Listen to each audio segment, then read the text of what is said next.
네, 본격 공부작업 팟캐스트 서울대는 어떻게 공부하는가 앤서니 라빈스의 이야기 계속 이어가겠습니다.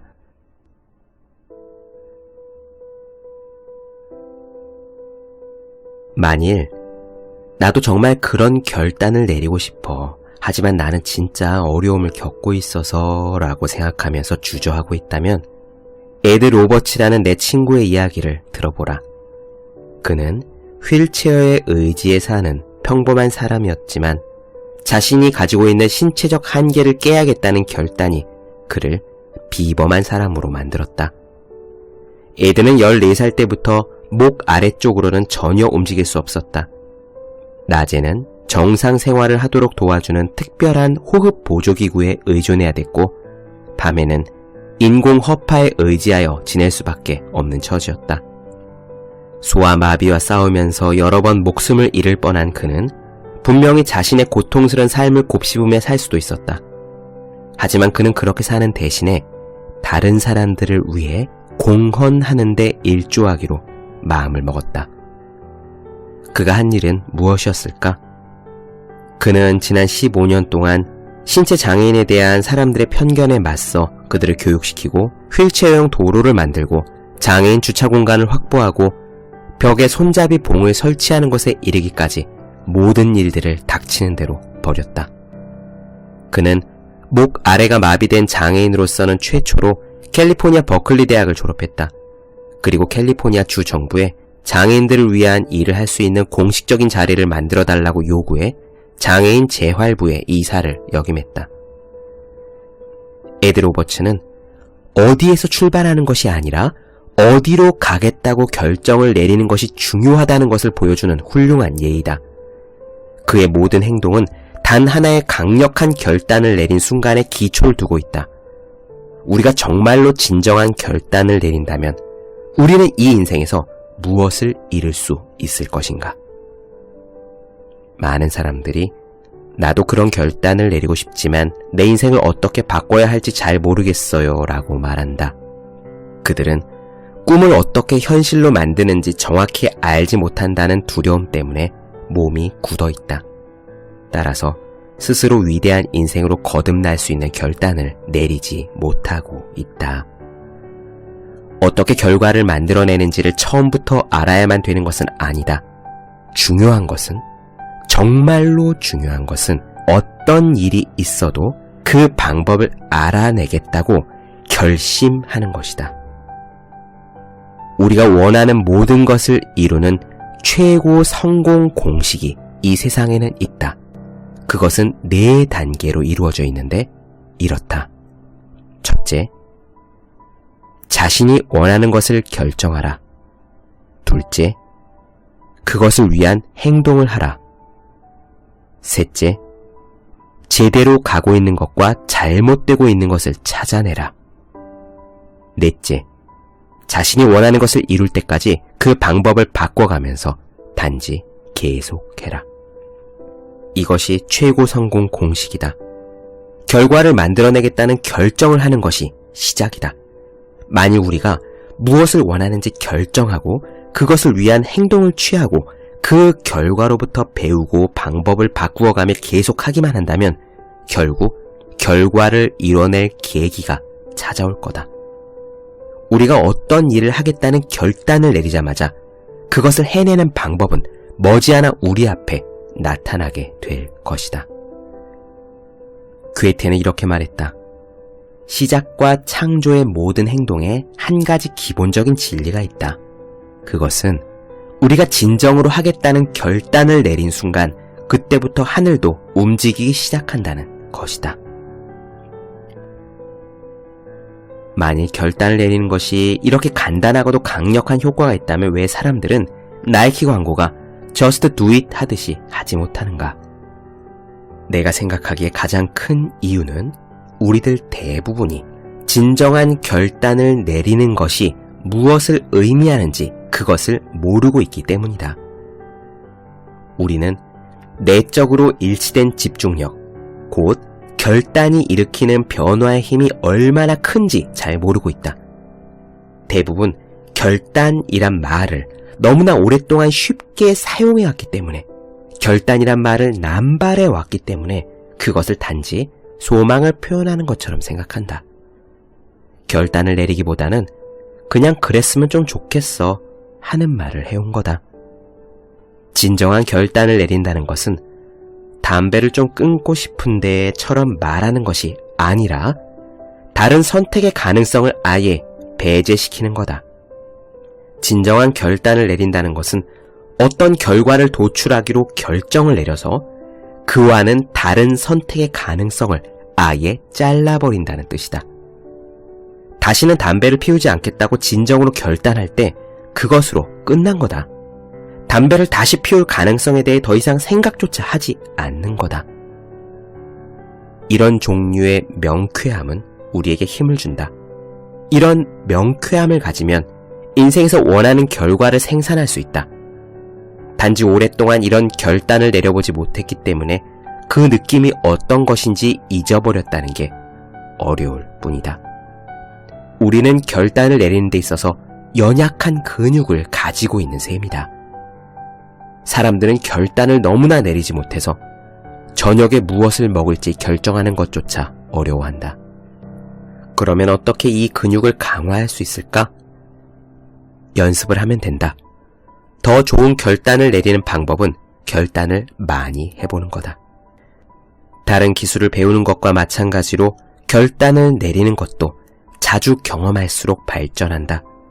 자주 결단을 내릴수록 당신이 자신의 인생을 지배하고 있다는 것을 더욱 분명히 알게 될 것이다. 우리는 미래를 향한 도전을 기대하고 있다. 그리고 그것을 통해 발전하게 되고 한 차원 높은 삶을 살 수 있는 기회를 갖게 될 것이다. 인생을 바꾸는 데 필요한 단 하나의 정보나 기술을 얻는 것만으로도 엄청난 효과와 가치가 있다. 정보는 사용되었을 때 비로소 힘을 발휘한다. 진정한 결단인가 그것을 판단하는 기준은 행동이 뒤따르느냐 아니냐를 보면 된다. 재미있는 것은 우리가 인생에서 그 기술을 언제 얻을지 모른다는 거다. 우리의 인생을 바꿀 수 있는 정보, 그 정보가 어디에서 우리를 기다리고 있을지 모른다. 이 이야기에서, 저 책에서, 아니면 다른 강의에서, 혹은 그 정보를 여러분이 이미 알고 있는 것인지도 모른다. 어쨌든 이제 그것을 인식하고 사용할 시간이 왔다는 것이 중요하다. 반복이 모든 기술의 어머니라는 것을 기억하라. 운명을 바꾸는 결단을 내리는 것은 3가지 질문을 스스로에게 던져봄으로써 가능하다. 순간순간 내리는 3가지 질문에 대한 답, 3가지 결단이 우리의 운명을 결정하는 것이다. 이 3가지 결단은 우리가 어디에 관심을 갖는지, 어떻게 느끼는지, 무엇을 할지, 궁극적으로 어디에 공헌할 것인지, 그리고 어떤 사람이 될 것인지를 정하게 한다. 만일 이 3가지 결단을 통제하지 못하는 사람은 자신의 인생을 지배하지 못하는 사람이 되는 것이다. 그것들을 통제할 수 있을 때 비로소 자신의 경험을 다듬기 시작한다. 이제 한번 들어보자. 운명을 좌우하는 3가지 결단이 무엇인지. 그 3가지 결단은 다음 물음에 대한 답이다. 첫째, 어디에 관심을 둘 것인가? 둘째, 그것이 내게 무엇을 의미하는가? 셋째, 원하는 결과를 얻기 위해 무엇을 할 것인가? 잘 기억하자. 우리가 물어야 할 것은 오늘을 있게 한 과거에 어떤 일이 있었는가도 아니고 지금 어떤 일이 일어나고 있는가도 아니다. 우리가 물어야 할 것은 어디에 관심을 둘 것인가? 그것이 나에게 어떤 의미를 갖는가? 그리고 궁극적으로 나의 운명을 결정짓게 될 그 일에 대하여 나는 무엇을 행동할 것인가에 대한 것이다. 만일 어떤 사람이 어떤 분야에 종사하든지 상관없이 당신보다 더 큰 성공을 누리고 있다면 그 사람은 당신과는 다르게 그 사람이 겪고 있는 상황에서 이 3가지 질문에 대해 매 순간 결단하고 있기 때문이다. 헨리 데이비드 소로는 이렇게 말했다. 나는 의식적인 노력으로 자신의 삶을 높이고자 하는 인간의 확실한 능력보다 더 고무적인 사실을 알지 못한다. 너무 많은 사람들이 대부분의 결정을 의식적으로 내리지 못하고 있다. 특히 이런 세 가지 절대적으로 중요한 결정에 대해서는 더욱 그렇다. 그래서 우리는 엄청난 대가를 치르고 있는 중이다. 사실 대부분의 사람들은 내가 나이아가라 증후군이라고 부르는 삶을 살고 있다. 인생을 강물에 비유해보자. 대부분의 사람들은 어디로 가겠다는 구체적인 결정을 하지도 않은 채 그냥 인생의 강물에 뛰어든다. 얼마 내려가지 않아서 그들은 여러 가지 사건, 두려움, 도전 등 이런저런 일에 맞닥뜨리게 된다.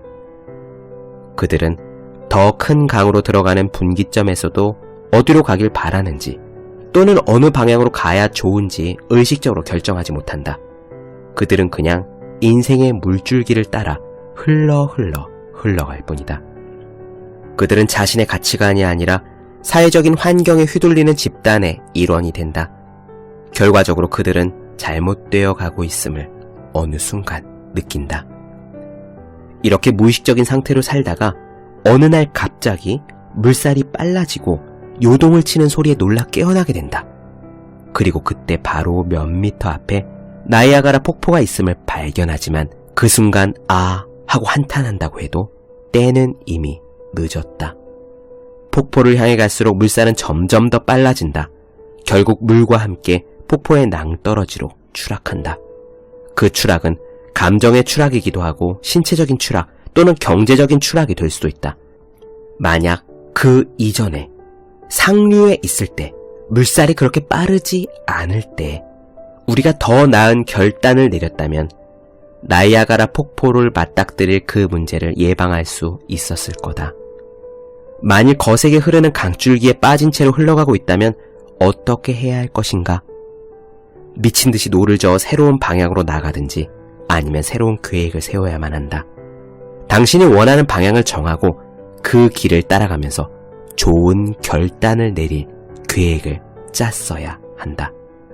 우리가 만약 지금 이 순간 결단을 내리지 못하고 있다면 지금 우리 주변이 평온하고 우리 인생의 물살이 잔잔하다고 해도 우리는 어느 순간 나이아가라 폭포에 맞닥뜨리게 될 것이다. 그때는 너무 빨라서 그 흐름에서 벗어날 수 없을 것이고 폭포를 향해 가며 우리는 생각할 것이다. 예전에 그때 나는 결단을 내렸었어야 했는데.